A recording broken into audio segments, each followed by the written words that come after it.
अध्याय 5।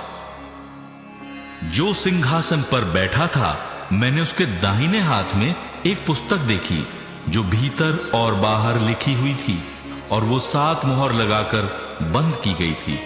फिर मैंने एक बलवंत स्वर्गदूत को देखा जो ऊंचे शब्द से ये प्रचार करता था, इस पुस्तक के खोलने और उसकी मोहरें तोड़ने के योग्य कौन है?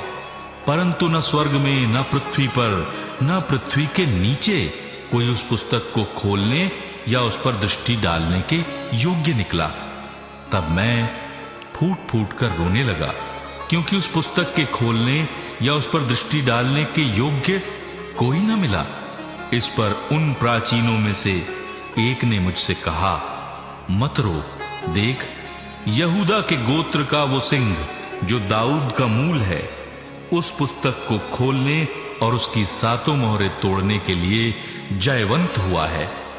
तब मैंने उस सिंहासन और चारों प्राणियों और उन प्राचीनों के बीच में मानो एक वध किया हुआ मेमना खड़ा देखा। उसके 7 सींग और 7 आंखें थीं। ये परमेश्वर की 7 आत्माएं हैं जो सारी पृथ्वी पर भेजी गई हैं। उसने आकर उसके दाहिने हाथ से जो सिंहासन पर बैठा था वो पुस्तक ले ली। जब उसने पुस्तक ले ली तो वे चारों प्राणी और 24 प्राचीन उस मेमने के सामने गिर पड़े।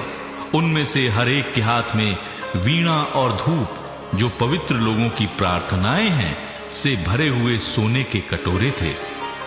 वे ये नया गीत गाने लगे, तू इस पुस्तक के लेने और इसकी मोहरें खोलने के योग्य है, क्योंकि तूने वध होकर अपने लहू से हर एक कुल और भाषा और लोग और जाति में से परमेश्वर के लिए लोगों को मोल लिया है और उन्हें हमारे परमेश्वर के लिए एक राज्य और याजक बनाया, और वे पृथ्वी पर राज्य करते हैं। जब मैंने देखा तो सिंहासन और उन प्राणियों और उन प्राचीनों के चारों ओर बहुत से स्वर्गदूतों का शब्द सुना, जिनकी गिनती लाखों और करोड़ों की थी।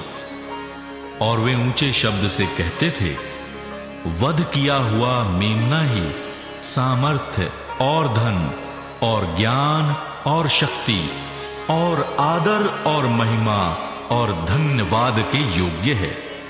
फिर मैंने स्वर्ग में और पृथ्वी पर और पृथ्वी के नीचे और समुद्र की सब सृजी हुई वस्तुओं को और सब कुछ को जो उनमें है, ये कहते हुए सुना, जो सिंहासन पर बैठा है उसका और मेमने का धन्यवाद और आदर और महिमा